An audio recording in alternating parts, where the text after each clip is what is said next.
Mr. Chairman, today we are once again forced to attend a rather strange meeting of the UN General Assembly, which has no relation to reality. We all understand that the so-called temporarily occupied territories of Ukraine exist only in the fevered imagination of the leaders of the Kiev regime. In reality, we are talking about new subjects of the Russian Federation, which joined it as a result of the conscious and free expression of will by their residents.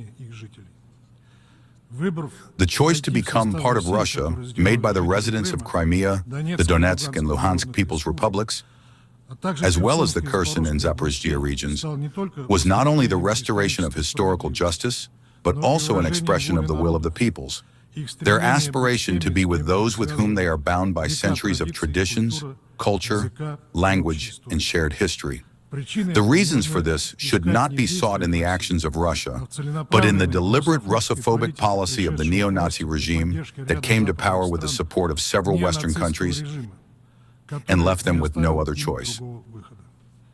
The plebiscites in Crimea in March 2014 and in the 4 other former Ukrainian regions in September 2022 were held in full accordance with the UN Charter, the 1966 International Covenants on Human Rights, the 1975 Helsinki Final Act of the CSCE, as well as the conclusion of the International Court of Justice on Kosovo, dated 22 July 2010, which confirmed the fact that a unilateral declaration of independence by a part of a state does not violate any norm of international law.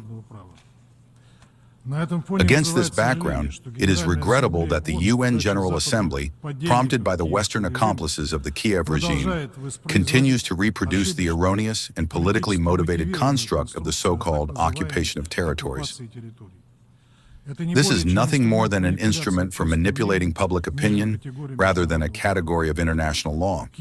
Kiev and its allies are vainly trying, by means of resolutions stamped out without broad support from member states, to give their unilateral approaches the appearance of universality.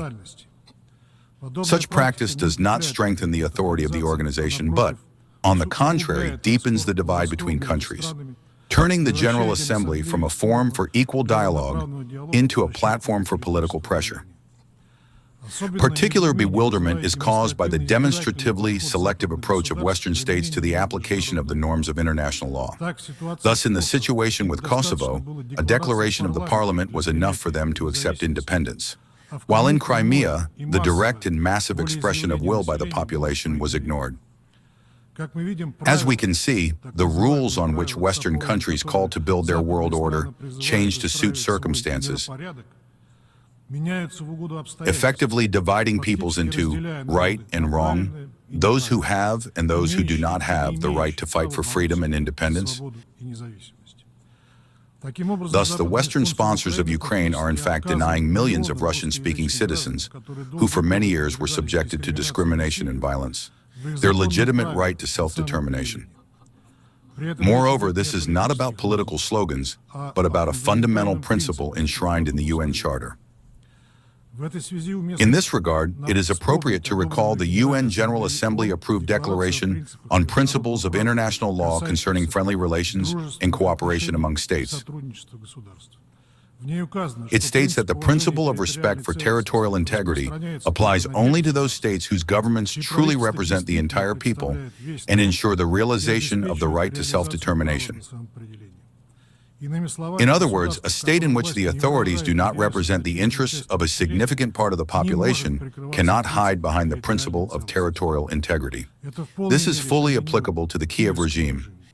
Its misanthropic nature became evident immediately after the unconstitutional coup d'etat in Kiev in 2014, when its supporters burned Russian-speaking activists alive in Odessa and directed combat aviation and tanks against the peaceful cities of Donbass.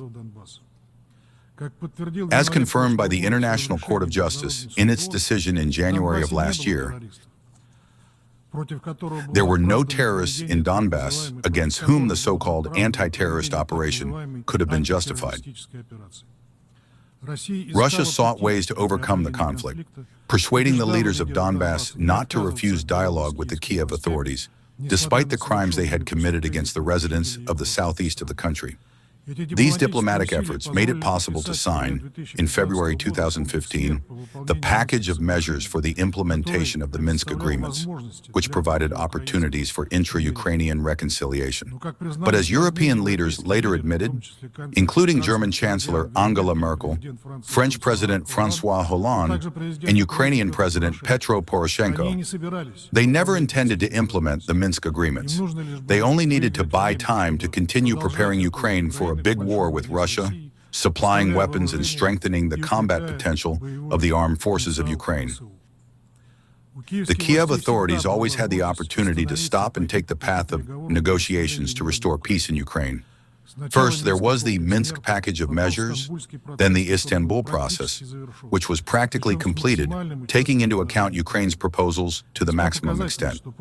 It is very telling that after we withdrew our troops from the Ukrainian capital at the end of March 2022, Zelensky pretended that no agreements existed and continued doing what his European and then American handlers were urging him to do, namely, to fight Russia to the last Ukrainian.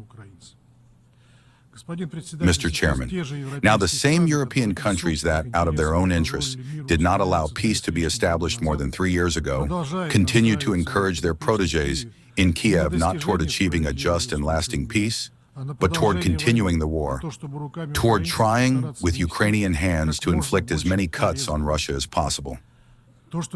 The fact that many hundreds of thousands of Ukrainians have already died for Western geopolitical interests, and that they are being hunted down in the streets and forcibly thrown to the front, does not concern Ukraine's Western handlers. For them, Ukraine is nothing more than a pawn that can be sacrificed at the right moment, once it has fulfilled its role and is no longer needed. It is precisely for this reason that today they are tirelessly trying by all means to undermine the understandings reached at the recent Russian-American summit in Alaska, which could lead to a stable and long-term settlement of the Ukrainian crisis. Mr. Chairman, today we have heard yet another portion of fairy tales from the Ukrainian representative about what is happening in the new Russian territories. Since the reunification with historically Russian lands, active work has been underway on the integration of our new regions and their accelerated socioeconomic development. A comprehensive program has been launched, including around 300 measures in all areas, from infrastructure and the economy to healthcare and education. Since 2022, almost 23,000 various facilities have been restored and built, including residential buildings, schools, hospitals, and clinics. Projects for major repairs of apartment buildings and resettlement from dilapidated housing are being implemented. More than 5,000 kilometers of roads have been repaired, and nearly 10,000 kilometers more are planned for restoration. 2.5 million citizens receive social and pension payments. Over 10 years, Crimea's economy has shown impressive results. In particular, the volume of manufacturing in Crimea has doubled, the food industry has grown 1.5 times, and the electronic and optical industries have grown fivefold. Crimea's gross regional product exceeds 750 billion rubles, which is comparable to the GDP of the national economies of small states. The tourist flow continues to grow steadily. This year alone, despite constant security threats created by Ukraine, more than 5 million tourists have already visited the peninsula. In conclusion, I would like to emphasize that Russia is ready for a political and diplomatic settlement of the crisis. At the same time, it is necessary to understand that for peace to be truly lasting, all interested parties must take into account the new territorial realities that have arisen after the accession of Crimea and the 4 regions to the Russian Federation. This simply must be recognized. Thank you for your attention.